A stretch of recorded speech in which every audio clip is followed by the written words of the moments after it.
public speaker on immigration and integration issues in Ireland and other European countries. He's also won many awards and has achieved a lot. And I'm only just going to hit on just 2 or 3 things that he's achieved.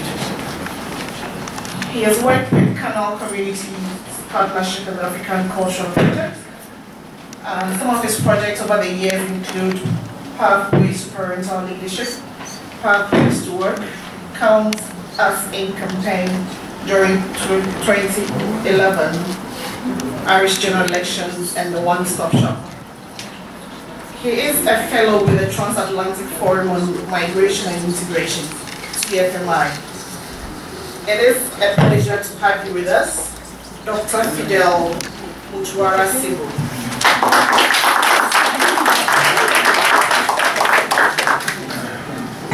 I was meant to use PowerPoint, but I'm conscious that we have lost time, so I'm going to try to use the 6 minutes. In fact, I'm going to try and do less. Hopefully, I'm going to get an invitation next time around before that. So, Your Excellencies, distinguished guests, ladies and gentlemen, it's a pleasure to be here.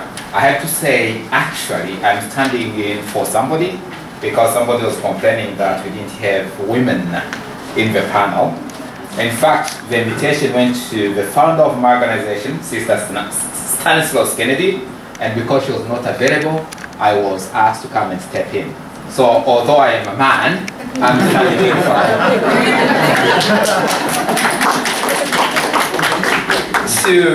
Something else which I would like to say before I make my points and then I disappear.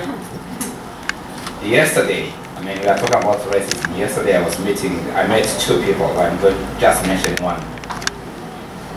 A family who live in a suburb of Dublin have been victims of vandalism, racism for the last 10 years. They go on holidays, they come back, the house is ransacked, the county council has put those metal things they put in windows and doors, and now they have to make a decision whether to go back to the house, okay, or hand in the keys and become homeless because they are being housed by the county council. So those are some of the experiences, and I'm afraid some of us are professionals here, we may not be living in those estates, but when we are sitting here, cozy hotel, let us remember those people are not as privileged as ourselves.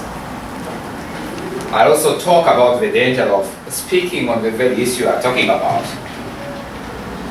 Everybody, I suppose, knows something called ego surfing. Who does ego surfing? Ego surfing, that's when you put your name on Google to try to figure out.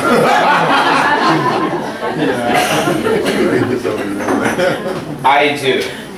And I do it because, not because I'm into vanity, but because I want to know if I'm going to pay for the consequences of the things I do. And this is what I discovered in March this year. We were after launching a network. There is a project I'm looking after which is called RED, as in Color Network. It's an EU-funded project funded by the European, the Fundamental Rights Agency. And what we do is we flag any racist incident happening, any article, we put it on the portal. So in March, we did an e-launch of this portal in Ireland. And I happened to be the spokesperson. So when I was searching my name to see the coverage online, I discovered that some American right-wing blogger had put all the YouTube clips of myself available online on a website, and they said, "Spokes nigger, my name on behalf of Stasi," that's ICI. So to say that what you are doing also has risks, and please, do ego surfing sometimes to figure out what people are thinking and saying about you. So those are the 2 stories I want to say. So in terms of the organization, what have we done? So we do a bit of work. I was meant to say one or two things about the organization. We have an independent law center. We have an information service. We work with the CICs. We also have an anti-racist service. And we are now running a campaign on trafficking for sexual exploitation. In fact, we have a launch taking place as we speak now at Kildare Street in front of government buildings. We have been doing some work on racism, and that's what I'm going to focus on. We started having a helpline. Unfortunately, most of the victims of racist crimes actually don't report them, partly because, you know, they are terrified. And you know, when they do your background check, when you're applying for citizenship, they look around to see if we have come to the attention of the police. And sometimes attention means anything. So some people are afraid to do it just in case they come to the attention of the police. Two, we may come from places where, you know, if you say anything to the police, you are in deep trouble. Would you want to go any near the police? No. Number three, when you report a case, sometimes there is no follow-up. I'm saying it in knowing that my friend Dave McInerney is here.